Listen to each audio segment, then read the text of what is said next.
এক্ষুনি জামা কাপড় নিয়ে এসছি, একটা কাজ করে মোবাইলটা দেখি। আস্তে করে পটলের মা, সব নাম পটলের মা। কি বলেছি? পটল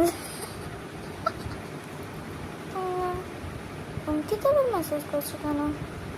পড়াটা পাঠিয়ে দিস। হ্যাঁ, পাঠিয়ে দেবো। বাবু, হ্যাঁ মা বলো, কি বলছি হয়েছে? যে চা খাবি? চা বানাচ্ছি। চা তো মেঘনা চাইতেই যায়। হ্যাঁ মা বানাও। আর বলছি যে একটুখানি আদা দেবো? এমনিও গলাটা খুসখুস করছে, বলি হ্যাঁ দিয়ে দাও। লবঙ্গ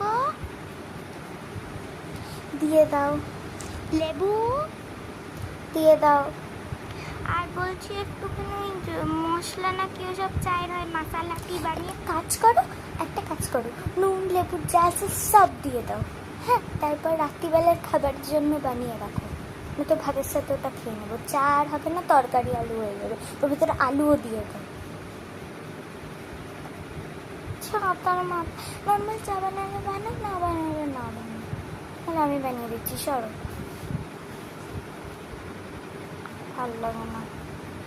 তুই একটুখানি খেতে দেয়, ওই সঞ্জয় বলে আছে একটু খেতে দেয়। দেখতে পারো না।